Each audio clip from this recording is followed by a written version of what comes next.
Hello and welcome to another episode of the Everyday Legends podcast. I'm your host, Mike Campbell. Today I'm stoked and pumped to bring you a wonderful guest, someone who him and I have been trying to make this happen for a couple of years now, actually.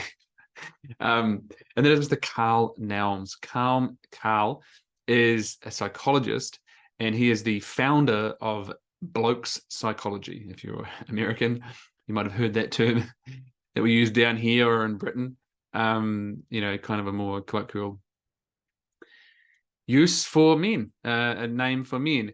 And I came across Bloke Psychology in terms of their Instagram and their social media, and I love the stuff that they share. It's poignant and it's on point and insightful and challenging and thought-provoking and also fun and funny and lighthearted at times as well. And so, anyone who is working specifically in the realm of supporting men in the therapeutic space, massive tick.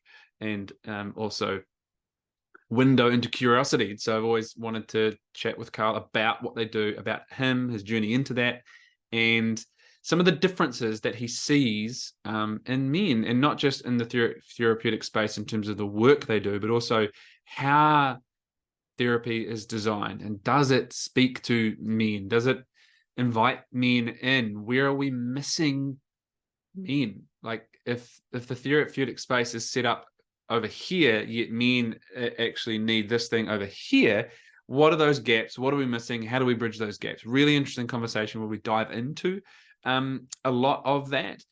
Also, what men can do if they perhaps might be struggling or they're not struggling. You're not at some rock bottom, but you understand that there might be something that you perhaps could address or challenges that you're facing that you might need to overcome. Carl shares some of the things that he calls the big four of psychological challenges that a lot of men face, or what brings them in, as well as some tips for men in your life. If that is you might have mates who, it isn't necessarily that you quote unquote have depression or anxiety or you're suicidal or any of that, although those things are very real and absolutely warrant attention and exploration. But you've got a mate that's struggling with something going on in the relationship, finance, job, whatever it is. Often we're great at asking the question, but often we're shit at answering the question. Are you okay? Yeah, I'm fine. But also, we're often not as great as addressing the real answer if it comes. I'm not doing so well. Holy shit, what do I do with this? So we talk about that. Carl gives us some tips as well. I'm going to give you the brief bio on Carl to give you a little bit more because we don't go into this in too much depth on the call. Carl is a registered psychologist and founder of Bloke Psychology. He is extremely passionate about assisting men to overcome the stigma of reaching out for support. It is his vision that by creating a service targeted towards males, more men can improve their psychological health and well-being and stop suffering in silence. Ultimately, more men will seek and receive the support they desperately need, and they and their families can start living a more fulfilling and meaningful life. I really enjoyed this conversation with Carl. Personally, it was great to finally connect with him and actually have a conversation. I'm looking forward to more of this as well. For you, I trust there'll be something in here. There's beauty in here. Really interesting, I think, discussions that we get to keep having and opening up around me in the therapeutic space, how it might not be that suitable for me and what we can do there, what we might need to do, conversations that we need to keep having in the public and systemic space as well. As always, enjoy the show. Reach out if this lands for you. If you want to know more about the work that we do, Carl does, find it in the show notes. And always, please subscribe, click like. Most men who listen to this show don't subscribe. Really easy way to get the episodes straight into wherever you get episodes in your podcast as soon as they come out, and to support me. You subscribing to the show, leaving reviews is a simple way to get the show in front of more men that could use it, can benefit from it, and could enjoy it. All right? Okay. Into the show. Carl, welcome to the Everyday Legends podcast. It's been a while coming, but I'm very happy that we got here. Great to have you here. Thank you, mate. It's been a long time coming, almost 2 years. We're stoked to finally catch up.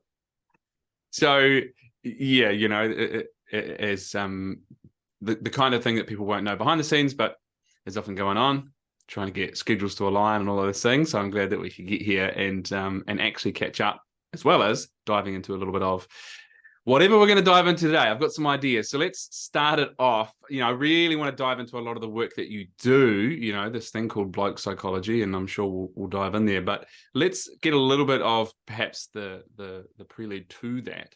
So I'm going to ask you this question. You can take it wherever you want. And that is, who is Carl Nelms? Usually I'm the one asking clients that. So it's, who is Carl Nelms? I'm a father, I'm a husband, I'm a psychologist, I'm a friend. It sounds so cliche and I hate it. It's cringeworthy, but I'm somebody who's really passionate about life and just about other people and experiences. I think that's probably the best way to encapsulate it. Nice. Thank you for sharing that. And you say, you're usually the one asking the question like that. Is that in general, or is that when it comes to patients? Usually with clients, yeah, because one of the most piercing questions at times you can ask certain clients is that question around identity, similar to what you just asked. And I'll take it a step further and actually ask, because a lot of guys will say, "Oh, I'm an accountant," and I'll say, "No, but tell me who you are without your job."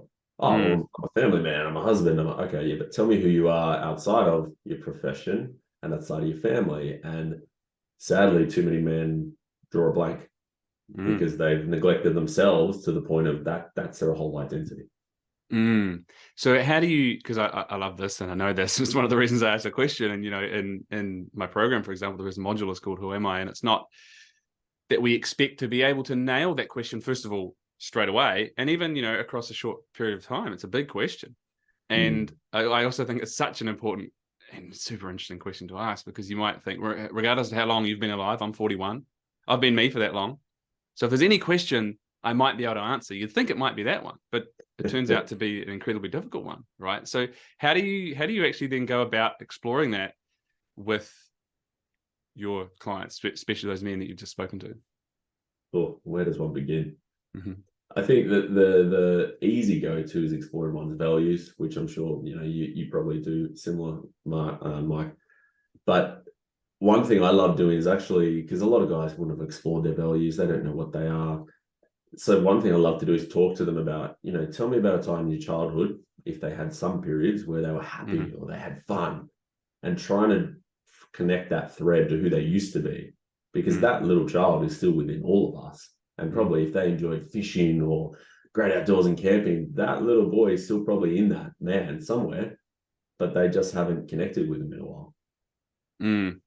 And because I'm guessing you've had those conversations a lot, is it something that causes reflection for you as well, periodically, constantly?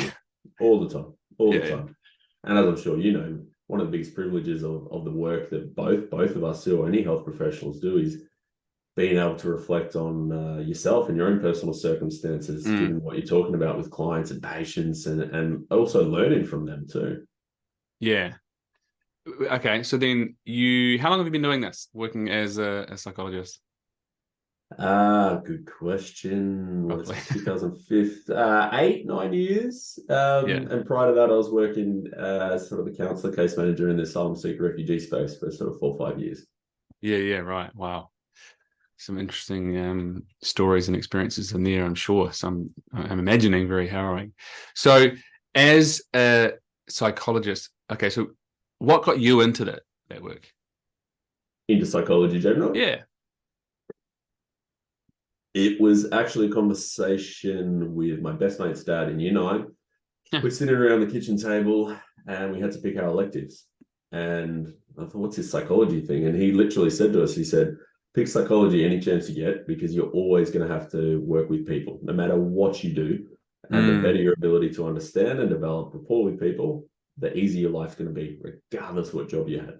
So I was sold. And from that first elective, I never looked back. I never necessarily knew early on I wanted to be a clinician or a psychologist, but I just thought, well, I love this discipline. I love this area of study. So I'm going to keep doing it and see what happens. And here we are. Did your mate take that advice on himself from his old man? He did for a year or two, but he's a furniture maker, so he's got skills that I do not, and vice versa. Exactly. But I love that idea. What sage advice. And obviously you were, a sponge ready to soak that up. So then, yeah, okay. So now, you've been in this for a little while, different circumstances, but similar, dealing with people, understanding them, exploring them, supporting them, all those kind of things, I imagine, in those earlier days, dealing with refugees and so on. So then what brings you into specifically working with men creating this idea, this thing called bloke psychology. Was that something early on that hit you as, I'm interested in understanding people? Sure, all of those early experiences, but I see something here that maybe kind of taps me on the shoulder a little bit. To a degree, I think there's a few things simultaneously occurring. From probably my adolescence and started studying psychology, it became very obvious to me that there were a lot of men in particular in my life, whether it be mates, family, friends of friends, there are a lot of dudes who were struggling with some things, and they probably weren't aware of it to a large degree. They weren't doing anything about it, but they were really struggling, and it was having an impact on their lives. Probably not all, but most of the males sort of within my immediate and extended family were also struggling with various things, mental health, addiction wise. Yeah. And so I planted the seed very early on that there's something there. I didn't know what it was though. And when you say early on, what age and stage do you think you're at there? Oh, definitely from a teenager. Definitely Right, from a teenager, doing VC psychology, looking at the books, and then looking at the people around me, the men in particular, and going, there's a disconnect here. There's something going on, right? Yeah. And that wasn't too long ago. I mean, I'm 35 soon, so it wasn't too long ago. And then simultaneously, I always wanted to do my own thing. I knew that because I'm a bit of a nutbag. When I put my mind to something, I need to go balls to the wall. And when I was working as a psychologist for other people, I was bored. I'd do all my work within half the day and go, what else can I do? What else can I do?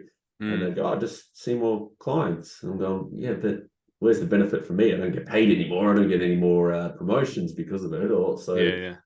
I started to use my spare time to think, what could I do? And then it was literally, long story short, a conversation that I had one day with my clinical supervisor when I was still an intern. I was working at a general counselling centre in the Gamblers Help program.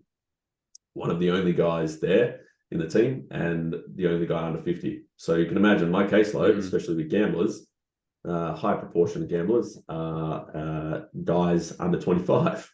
So 90% of my caseload, that's it. And literally I said to my supervisor, I said, I was having this chat with this new client. He was in his 50s. And I said, I'm doing the clinical assessment as we're taught in uni. And I said, this guy should have reached out for support 10, 15 years ago. And I said that to the client, and he literally, without hesitation, replied to me and said, mate, where's a guy to go? Where's a bloke to go?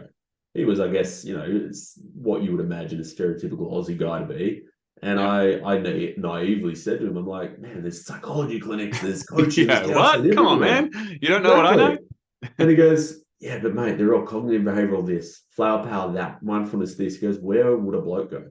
And so I'm having this conversation that evening with my supervisor, and she literally, again, without hesitation, just puts a notebook down and goes, Carl, why don't you do it? Because I said, there's almost like it needs to be a bloke psychology clinic or something. And she goes, I've got a room down the hall, why don't you do it?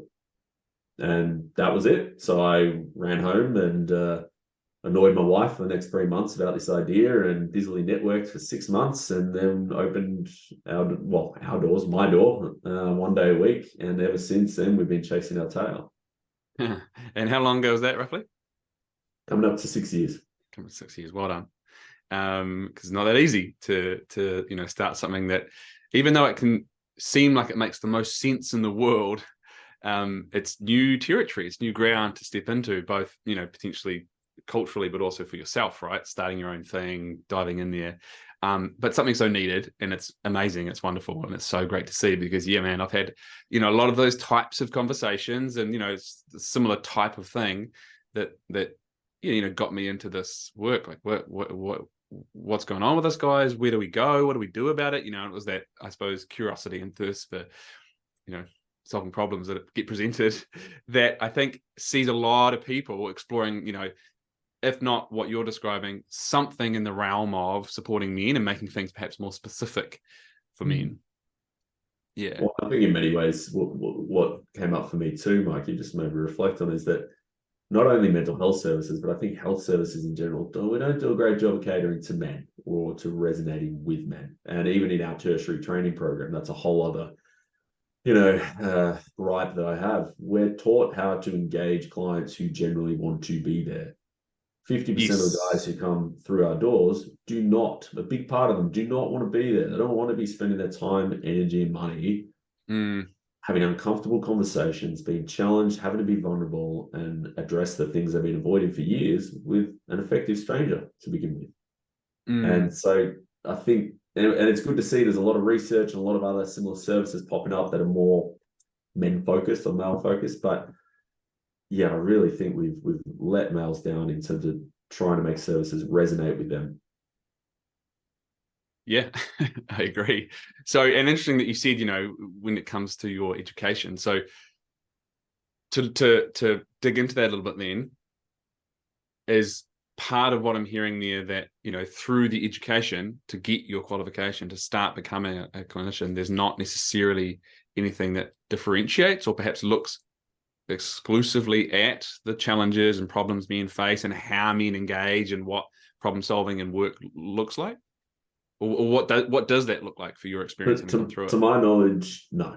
So, and I can't speak for every program in the country, but to my knowledge, no. Like there are courses out there. There's a great course, called No Bullshit Therapy, which is I think every university student studying counselling psychology should have to do. But no, there's simply not. As a result, I try to get some guest lecturing once, twice a year at my old unis because of this. But even trying to get in there, get your foot in the door and get in the curriculum because it's so jam-packed is really difficult, which is really a shame because you go, well, this is 50% of the population these clinicians are going to be working with. And, I suppose that by its nature doesn't necessarily mean that it is geared towards women. I'm guessing, is it just non-gendered as you go through and you're learning about people, but it turns out, different people have different sets of challenges, problems. It's not just throw them in those buckets, but those buckets do play out in some part. Bang on. No, it's not necessarily gendered, but yeah, I think inherently it is to a degree because of what men are looking for and how men engage. Yeah, right. So then having done this for a while and worked with people, and then obviously now with blokes. And if you are an American and you haven't caught that term yet, it's often how we refer to other guys down here. Would you say that the therapeutic model, or could the therapeutic model do more, or at least do with looking more closely at the unique problems that men face and how men work through problems in order to kind of get support and better ourselves? Absolutely. And look, it's interesting you mentioned that because this morning, myself and a few colleagues were looking at, I think the American Psychological Association they have a policy or a guideline how to work with men. Right. But I haven't delved into it too deep, but even that is quite, without going too deep into it, is quite gendered and caught up in the American politics of gender and all of that right now. And then the British Psychological Association put out a response paper to that. And so it's all academic and policy. Whereas, I haven't seen anything yet that we could use to go, this is the blueprint. This is what we need to do on the coal face. All right. Well, let's do it. So let's spitball some stuff that I won't hold you to. Based on your experiences and, what do you think is needed? What could work? And I'm guessing you guys do some stuff. So what do you see work? Well, a lot of what we do internally, and this is a question we get a lot, is how are you guys different, especially with GPs? How are you guys different? Why should we refer to you? Yeah. And what we try and highlight and train our clinicians in is what the emergent research says that's been coming out in the 5-6 years in terms of what works with men in therapy. And one of the biggest things is actually taking a fair bit of time to orientate them to what are we doing here? Because there's an implicit understanding within our training that if you're the client, Mike, okay, I'm the psychologist, right? So tell me what's brought you here. Let's say, whoa, pump the brakes. What's your role? What's my role? What's going to happen today?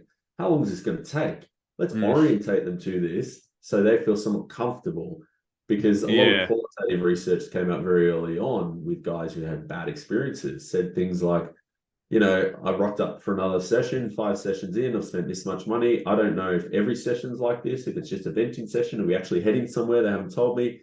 So just orientating them to the process, being transparent about that. I think guys need to hear that, because a lot of guys, especially the more stereotypical Aussie guys, they might have seen therapy or something similar to that on a NCIS show or something, right? right? A But that's it. caricaturized version. Yeah, Yeah, yeah, yeah, yeah. or a Hannibal Lecter style show where the psych's on the Yeah, couch or yeah. the client's on the Yeah. couch. But Deep beyond forensic that, psychiatry or something. yeah, what does it actually look like? And so Yeah. we tell our clinicians all the time, you have to be able to do that, put the clipboard down, not only develop rapport and engage the guy, of course, but orientate him to what you're doing, what's happening in this session, next session, what's happening, and constantly doing that, which anecdotally we hear all the time. The guys that come to us come as a last resort Mm-hmm. and or last resort because they've seen 2 or 3 other people, and or they're coming to us because they're generally a woman in their life said, Mike, you got to get some help. And they go, well, shit, if I got to get some help, I'll go to this one clinic that speaks to me.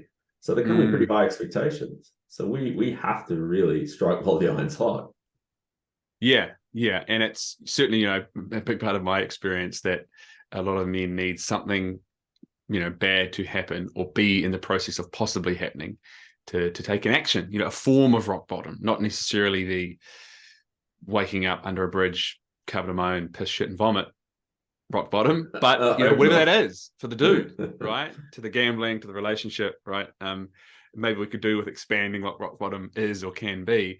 But yeah, I suppose what I'm hearing in that as well is that a big part of perhaps the standard, it's obviously a broad brush, but therapeutic model is an assumption that person is wanting to be there, is ready to go, and has some desire to like dive in. So it's like, well, what are we here to talk about? Versus like, I didn't even necessarily want to be here.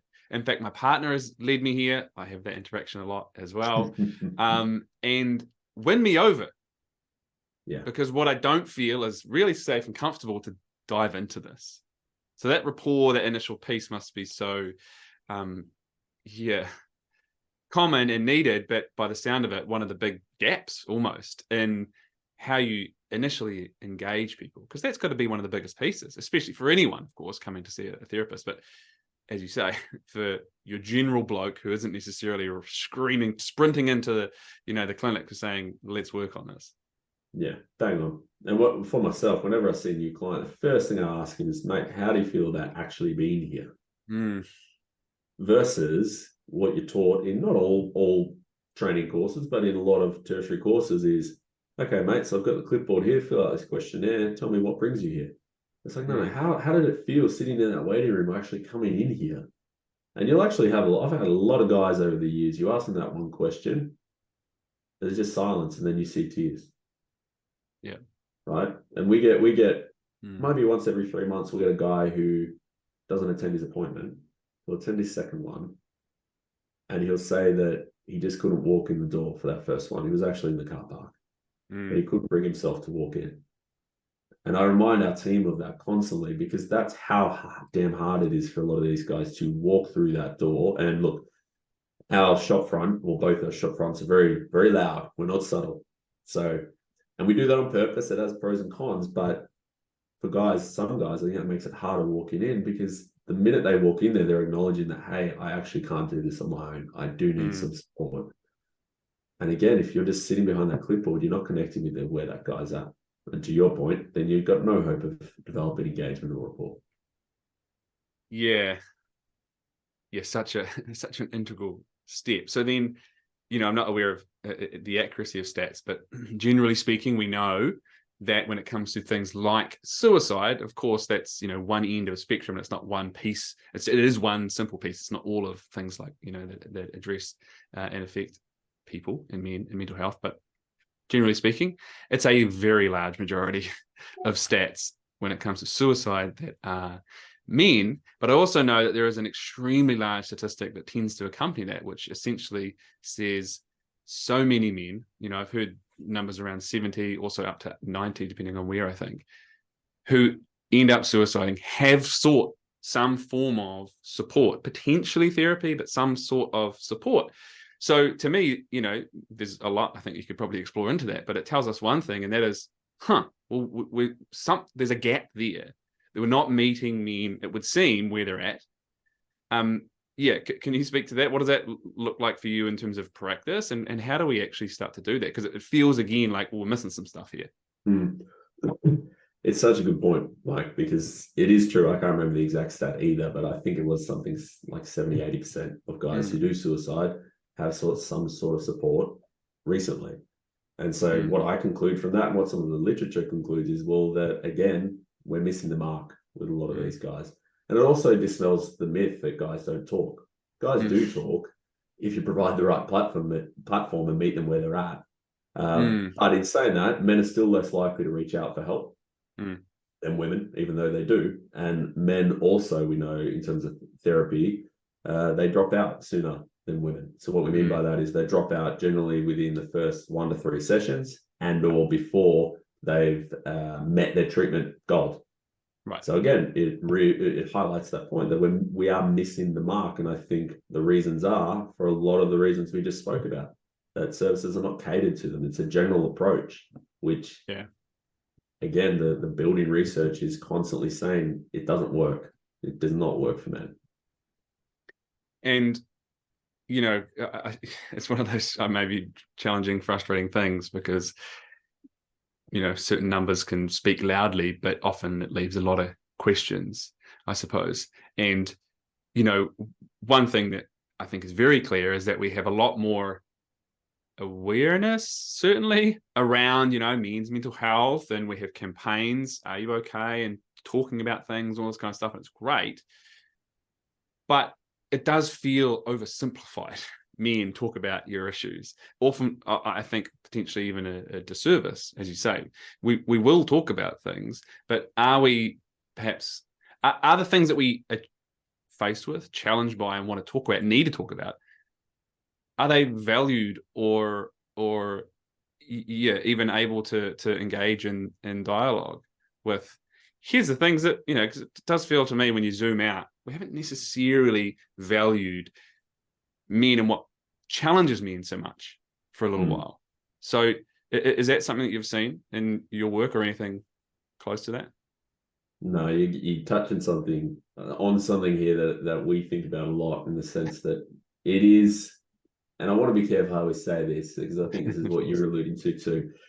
The awareness campaigns and all of that are fantastic, and awareness is key, but it does oversimplify things, especially when it comes to the men's mental health space. I think it's not as simple as, you know, I sound like a hypocrite saying this because it's on the back of our hoodies, but it says don't suffer in silence, right? Yeah. And yes, that is step one, but it's not as simple as just, reach out, ask a mate, are they okay? Yes, they're great messages, but it needs to go a step further than that, because guys, as we both know, and we'll touch on, guys will talk, guys will open up. Some of them more likely than others. Some of them need to be shown how to, but they will. But I also think, and again, I have to be careful how I articulate this, but society wants men to speak up when it's convenient to a degree. And one area in particular that comes to mind when I talk about this is postnatal depression and prenatal, and that whole space with mental health.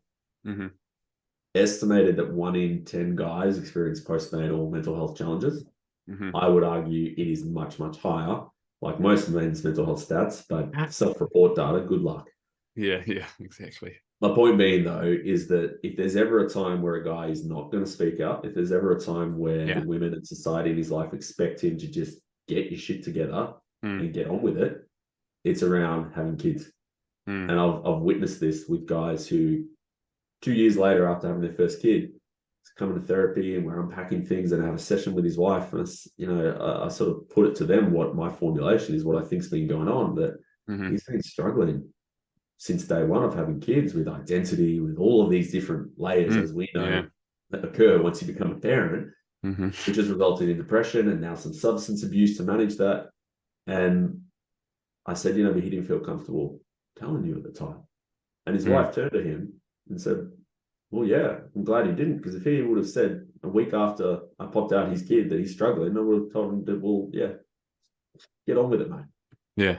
And I get that. It's a really difficult thing. Because, of course, absolutely. Yeah. It's not a zero-sum game, though.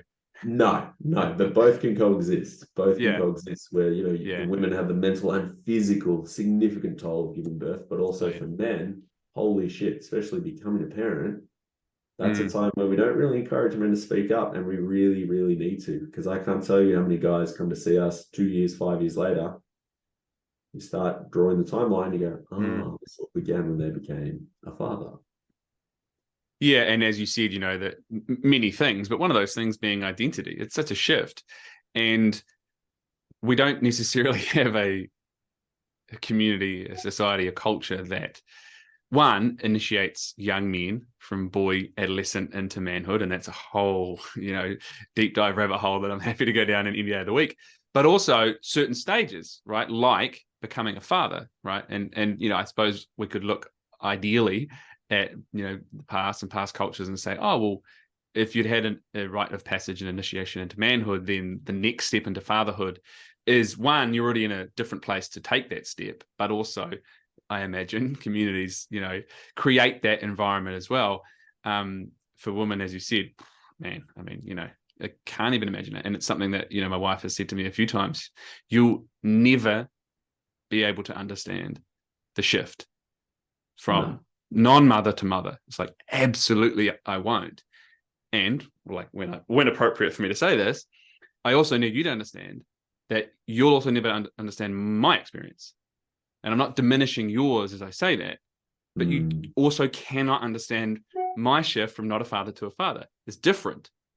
And I was having this conversation with a client of mine recently who they had their first kid, and he was talking about how traumatic the experience was for his partner giving birth, and it was, and how much essentially trauma he felt through that, both seeing her in distress and where it went, because of course certain things can go really haywire in terms of emergency cesareans and all these kinds of things. And very fortunate for him that he had space where we could work through this, the immense amount of guilt that he was feeling bad about and struggling with the birth of their child. And that he just put a lid on that. And, it was a challenge. A lot of his history spoke to leading him to that place. But again, it highlighted this idea that I can't talk about that because she's in a really bad way. And it doesn't necessarily mean go and talk to her about it, to your example, right? But who can I explore these things and work through them and put stuff down that I'm carrying? Because if I carry all the things, I can't necessarily be there for my exhausted wife and my newborn child, for example. Well, and to me, Mike, it also highlights the I guess the role societally and almost systemically. I guess we're getting at systemic lenses now that fathers play in our community, in our country, versus mothers, and the value which we place on them. And that gets to things like parental leave and that whole rabbit hole of we want fathers to be doing more and more and more, but we're not giving them the foundations to do so. And of course, well, I mean, the same guy, and it's not just him, but he's a great recent example. The same guy then went back to work very, very quickly afterwards, had to, based on their circumstances.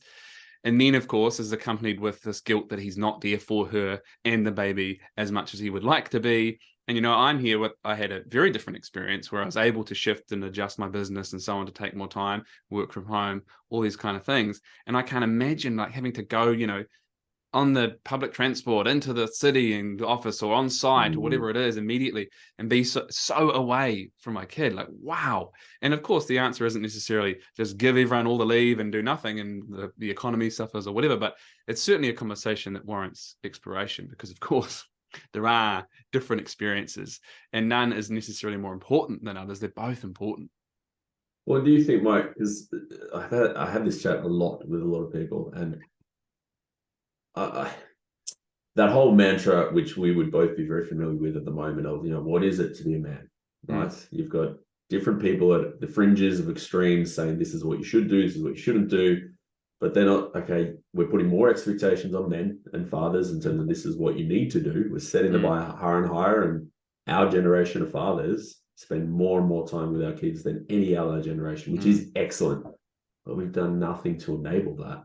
Which again, I feel this disenfranchisement and confusion that guys feel about, where is the role of men and fathers and all of that in our society? If there's no systemic change to enable it, it doesn't help. It does not help at all. No, and you know, I think it's one of those things where we had such a message for so long. This was what a man is, you know. Whew, okay, pretty extreme, but sure, it makes sense and it works, especially when you've got things like wars, extremely necessary. One could argue, and then you know, as we tend to do, perhaps that pendulum maybe to the other side. No, now it's got to be this other thing over here, extremely open, emotional. You know, basically like. And often in a relationship, this is a part of the feedback, I suppose, that I hear a lot in guys. I need to be like one of her best friends. It's like, well, maybe have those traits, but that you can access. And so now there's this confusion, right? Of like, well, what is it? I want to be this, I want to be that, but I do want to be with my kids, and it's great that that's honored and accepted. But also, yeah, it's not necessarily that practical or valued or appreciated. And you know, and when you come down to a family, we need to keep the lights on and all those things. So how do we navigate this? And we still have, I think, just a lot. There's more conversations, which is beautiful. There's more scope, which is beautiful. But I think one of the consequences is there's a lot more confusion, perhaps. Oh yeah, and I think the other thing we don't highlight enough is that, well, I'm generalizing, but for most of us, this was never a role model. No, it's pretty rare that you meet a guy, whether it be in their 30s, 40s, or even 20s, that goes, yeah, I've got a great relationship with my father, and there's emotional depth to it, and there's emotional support, but there's also all the other great things. It's pretty rare. So you've got all these guys now figuring out all the questions we're posing, whilst never having it being role model to them directly. So, I mean, I think, have you got a son? I've got a daughter. You got a daughter? Okay. So I've got a little man who's 2, and I often think about this quite a lot. I think, wow, if I can try and role model some of this stuff, will this be easier for him in 10, 15 years? Who knows? I mean, who knows where that will evolve? Right. N equals 1, so. And it's an experiment that we're running. Yeah. And you know, I also think about a different version of that, first of all, which is, you know, like, what am I modeling to my daughter about what a man is and being in a relationship with me and all this kind of stuff. And I will reflect on, I wonder how, not necessarily what it would be like to have a son, but how would I be if I had a son? Would I be different? You know, I call her Angel. Maybe I might use a different word. Like, I like to think I'd be very similar. It's very hard. It's so hard to know because I'll never know, right? But yeah, I think and what I also find interesting as well is when I look out into, let's call it the manscape, which is, you know, I think so much more available, men to have some form of support, guidance, you know, communities opening up, events, things like that. It's beautiful. And as to your point earlier, some of those are, you know, on the fringes of extremity, which can be very challenging. There's also, you know, like a lot of the American model, which is kind of like that hyper-masculinity, as a friend of mine described it. We've put masculinity in a codependent relationship with patriotism, religion, and guns, basically. And I love that. and but a lot of those guys I see have sons, and I wonder what they would, you know, be like if they would be different if they had daughters, or they're still subscribing to that. But either way, it shows me still there's more options, but there's often that more confusion, I suppose, with it, which is beautiful that we can have these conversations, and I think invite men to those conversations. But even to your point before, the awareness, talk about your things. Okay, cool. Are we listening? Do we know how to listen if a man talks? Because that's part of what I'm hearing in, you know, men who suicide, these huge stats, and those who do have reached out. So maybe therapeutically, societally, whatever the systems are, we're not necessarily listening. But then also on a one-to-one level, you know, like, are you okay? Not to slander that I love the idea of it, but do we know how to hear the answer to that question? If we are brave enough to say it, man, I'm not, or whatever it is. How to fight with the missus, man, I'm dealing with a toddler. It is fucking hard. Do we know how to listen to their answers to those questions if they are anything different to good? Or even be able to see through the good. Yeah. Yeah, no, that's fine. So, no, that's good. So as someone who's developed those sets of skills,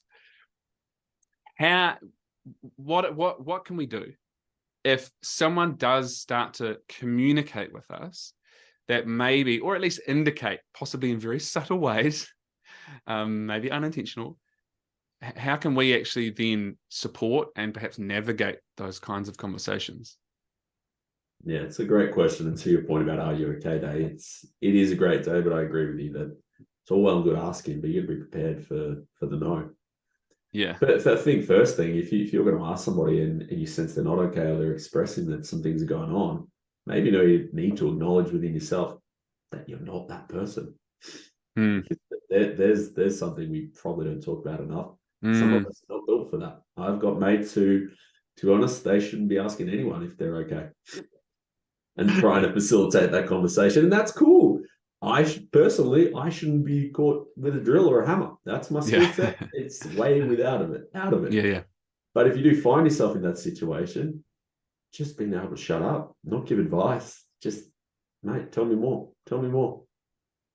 And if you Mm, go, wow, this is way outside of my realm of expertise or what I feel like I can actually help this person with, mate, I'm here to support you. You know, there's a list of support services. Let me help you engage in one. Simple as that. mm. And okay, so beautiful. So then let's take it down a possibly common scenario. I'm not comfortable going to see someone. I hate the idea of that. The bloke who sat in the car park and didn't come in, that kind of thing. Because I love that piece there, right? Like, hey, you don't necessarily have to fix that person's shit yourself. Or if you're trying to do that, maybe because your own discomfort that you're feeling in that moment, just sit and listen and say, how can I support? I have no interest. I don't want to go and see someone, don't want to talk to the missus or whatever about it. What could we potentially do next, do you think? I don't know if you've got the silver bullet, of course, but interested in the conversation. Probably don't have the silver bullet, but you'd be amazed how many women get in contact with us with that exact question. We've got a son, husband, and whatnot. Love your service. How do we get him engaged? And don't much anymore because I don't have the time. Now we do it by email, but I used to give these people a call. Yeah. I'd say, look, first thing I'd say is, hey, it's okay if you don't want to be there. Especially if it's someone close to you. It'd mean a lot to me if you gave it a try. What have we got to lose here? I think one thing we have to, again, about orientating guys to help services is just because you walk through that door or pick up the phone doesn't mean that all of you wants to be doing that. Yeah. I had to get knee surgery. I didn't fucking want to get knee surgery, but I knew I probably needed it, right? Yeah. Just being open enough to go, all right, I'll go in there. I'll go. And I truly believe that if you engage with a good service, whatever it is, counseling, group therapy, psychology, coaching, if you engage with a good service and you're somewhat ambivalent, 9 times out of 10, they'll be able to engage and develop enough rapport with you that you'll come back for a second session. Beautiful. Can you please elaborate on what you mean in that sentence by ambivalent? Unsure. Yeah. So unsure, or maybe the step before ambivalent of just going, nah, not interested. But even if there's 5% of you, I think as men we think too black and white. Nah, not interested. 90% of you is probably not interested, but I reckon there's a 5-10% part of you that's sort of curious, sort of open to the idea that somebody might be able to help you. Yeah, I like that. Accessing some of the scope and not being completely closed off to the idea of it, and maybe even addressing that piece. Well, is everything working out for you? Possibly not. Okay, so maybe that's the part that we explore. So then, I love that, right? Because I think that's one of the more important pieces that we need, as we've discussed, culturally in the therapeutic space, but in friendships and relationships and families. How do we support those men who might need some support? So then for the guys listening who might be recognizing that, okay, I've experienced some of those kinds of, my rock bottoms, or maybe I see one coming. What, beyond just get on the phone with you guys and get an appointment, what do you think are some of the, or, finding some kind of therapeutic support, what do you think are some of the things that those guys can start doing? Start Googling. I know that's cliche, but honestly, we've never lived in an era where we've got such access to information. Yeah. Start reading up on what it is you're experiencing, whatever it is, gambling or your mood or your anxiety, panic attacks, whatever. Get some awareness about what might be going on for you. Yeah. Especially for some of the older guys, that's one thing that they come in going, they'll fill in the intake form and you get to that part of the session, so mate, tell me what brought you here. Oh, I'm just fucking angry. Okay. And you'll try and attack that question 7 different times, but it's evident they have no insight beyond that. That's it. Yeah. So even if you're not ready to engage in any help services, go fill in a few online questionnaires and check out the information. Maybe you get a sense of, this is what's going on for me. This is how normal it is. This is what can be done about it. Let's try and define, I guess, the problem or the issue, and then you might feel a bit more comfortable about taking that next step. Yeah, I like that. So, a fairly safe, non-confrontational first step, like I just fill out some forms and see if I can get some answers and some expansion on what I'm experiencing, as opposed to stepping through that door, and so on.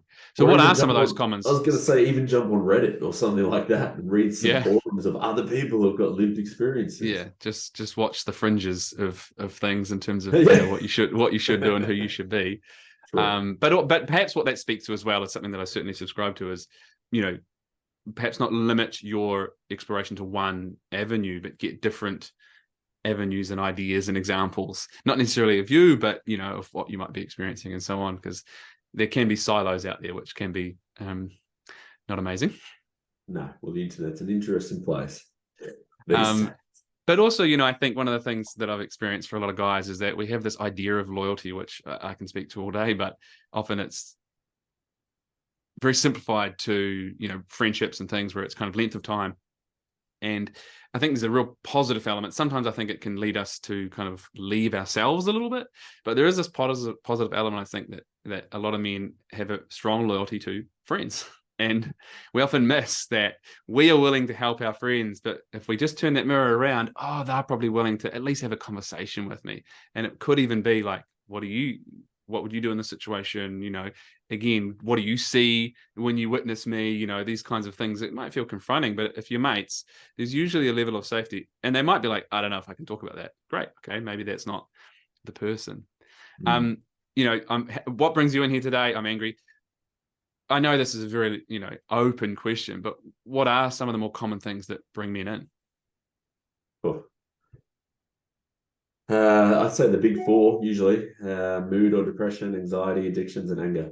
That's the big four. Most of the guys are ticking at least 2 or 3 of those, and then another list sort of below that.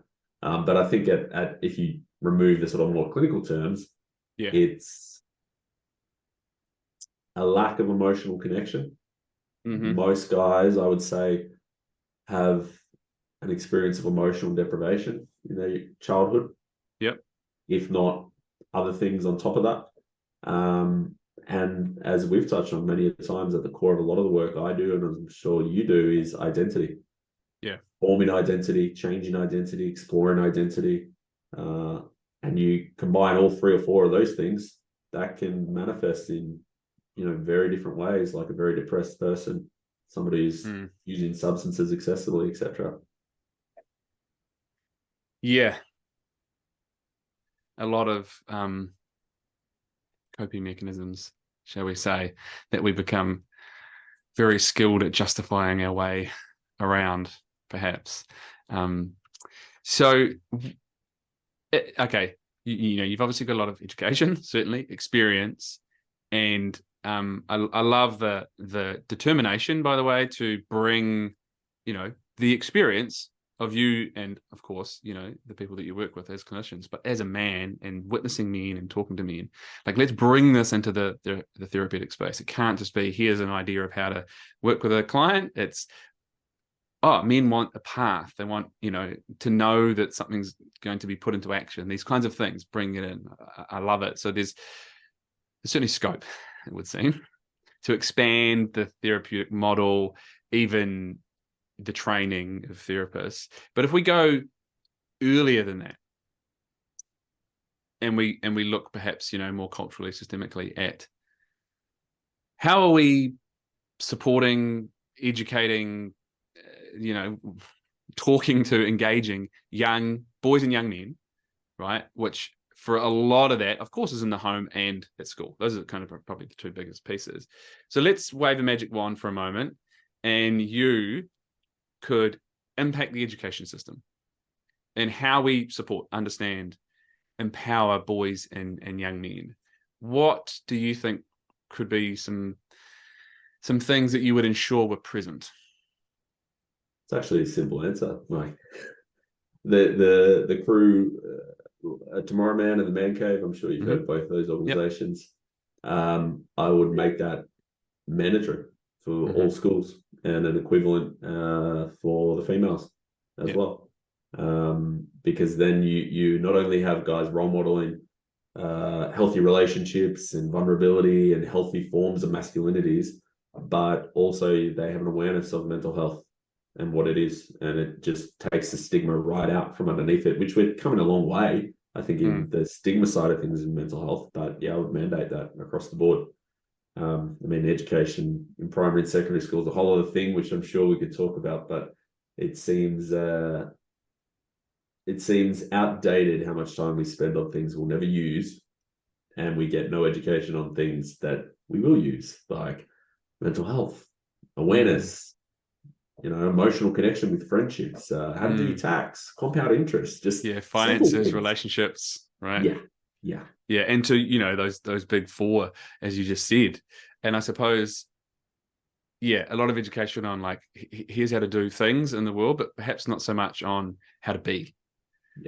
And I love that for those in Australia, Tomorrow Man and Man Cave, wonderful organizations. I'll often get contacted by people who might have teenage sons, or just maybe just in conversations, you should do this, or do you do this kind of stuff for teenage boys? And it's like, well, I don't, because there's wonderful organizations that do, and I'm so happy to defer to them, and it's beautiful. But as you say, so the support and understanding emotional experiences, navigating those, learning to actually be a steward for your emotions, exploring what it is to be a man, masculinity, getting different examples. I know, for example, the Man Cave guys, they have all sorts of different guys. They look different, they are different, and it's such a beautiful piece, because it, if nothing else, it opens up the possibility of like, being a man isn't just one thing. Because I'm actually witnessing it here. And for a lot of guys, of course, they might not have boys, they might not have a man at home, or they might have just one very present, very maybe huge figure that doesn't necessarily paint an amazing picture, or it could, but there's still more breadth perhaps available. Well, and as you touched on earlier, the whole rite of passage thing, as Steve Biddulph talks about a lot in his wonderful books and presentations, right? Once boys in particular, adolescents, they need other role models. Dad becomes the dork from 12, 13 onwards. He takes a back seat. They need other role models of masculinities and men and all of that, which sadly a lot of guys don't have. And that's why, I met some of the Man Cave crew last week at a conference, and it was very cool speaking to them. Just because, as you said, they're all very different, but they're all very genuine and passionate about what they're doing. So you made me think too, we were talking about suicide earlier, and we're also just touching on the things that are missed in school. And I've never actually made this connection. I don't know if it's a connection. I'm just thinking out loud here, but the 4 or 5, not predictors, but things that are present in male suicide in Australia, I know is relationship breakdown, employment breakdown, legal issues, or mental health issues. They're 4 things we don't talk much about at school. Yeah, and I suppose, this is a very broad, brushstroke, but it almost feels like we still run a bit of a cultural narrative that if you get a good enough job, enough status and money, you move past those challenges, which of course you don't. You definitely do not. No. My money, my problems, right? Well, and to your point, both of our clinic, one of our clinic in particular is in quite a highly affluent area. So a lot of our kids are grammar students and all of that. And I can tell you now that is rife. That narrative is very rife and doesn't protect you from anything, as we well know. Money and fame, if anything, just creates at times more challenges. Yeah, different challenges for sure. Cal, thank you so much for the conversation and diving in. I love talking about this stuff, and I'm sure you do too by the sound of it, and you're in these conversations a lot. When it comes to, I've got listeners all over the shop, but when it comes to actually engaging with you guys, and then, let's go specific, but then also broad, when it comes to, engaging with perhaps some kind of therapy. So let's start with you guys. How can guys find you? Do they need to be, local to where you are? What does that look like? So you can find us on any of the platforms, socials or Google, just Bloke Psychology. We've got 3 clinics in Melbourne, but we also, because there's very few people in this space, we provide a lot of telehealth services to guys around the country, especially regional and rurally. So you don't need to be in our city. But more generally, you don't have to come and see us. There's a lot of other great clinicians and services out there, some of which, if I know them personally, I'd recommend you. But the best advice I'd give to anybody seeking support or thinking about it is asking for a personal recommendation. If your doctor gives you 3 recommendations, why? Why have they given you them? Do your research. Ask a friend, ask around, just get a personal recommendation. I'd try to avoid the run-of-the-mill massive clinic that you've just been assigned to some random person, because the reality is, like most businesses, there's some that are fantastic, there's others that are run a bit like a sausage factory. You probably want to avoid that, given how hard it is to walk through those doors to begin with, because you want to try and get it right the first time. But if you don't, please try again. Please try again. Because once you do develop that rapport and find that right person, of course I'm biased, therapy is not the be all and end all, but it is the ability to be life-changing. Yeah, I love that. And I think that's such an important piece, right? As you said before, to the stat around a lot of men who suicide. And of course, that's just one piece. A lot of men who are really struggling might have sought help before, but they might leave, as you said, often in those first few sessions. And it could be easy to say, well, it's not for me, as opposed to that person, perhaps, or that clinic or that style wasn't for me. So yeah, going again. I love that. There's another thing. I was going to ask another question, but you basically answered it, so I won't bother. But there's another thing that I heard in that, so I think it's really worth exploring quickly, because I know this is going to be different the world over. But you mentioned, the referral essentially of a GP. So for you guys, is that still a very high proportion of how men are first taking the step to then find the likes of you guys? Probably 50-60%. Right. Purely just because here in Australia, as you would know, it just makes it a fair bit more affordable. But the others are probably coming privately because they've got private health, or they're just paying out of their own pocket and don't want to go private health or through the GP for whatever reason. Yeah. So, yeah, I think, because, you spoke earlier about how we might not even be supporting men across the board when it comes to health. As we know, a lot of men won't reach out for their physical health until their arms are almost falling off and these kind of things. But it is such an important, perhaps, thing to consider that maybe a lot of guys don't. Is like perhaps one of the first areas to explore. It's what part of what your GP is there to do and trained to do is support you in that, and then create these referrals and direct you somewhere, because they are someone who has some knowledge and some recommendations. Bang on. And just on that, can I just take a moment to say to any guy listening to this, if you're over 25, make sure you've got a regular GP, not your bulk billing dude who you see when you need a sick certificate or something's wrong. Book in every year. I don't know, this might sound excessive, but every year from the moment you're 25, book in an extended consult so you can get your bloods done, your sugars done, and then you've developed that relationship. So when you get into your 30s and 40s and have to get wonderful tests like, your PSA levels in your prostate and all these other wonderful things, it's a well-ingrained thing. So I know myself personally, I take one day off a year to go and just have that test, right? Have that test, have that conversation, because not just mental health, but from a just general health point of view, we know that men, we're not great. We're not great when it comes to physical health problems. And there's a lot of issues that can affect us that if we get on nice and early, it won't be too detrimental.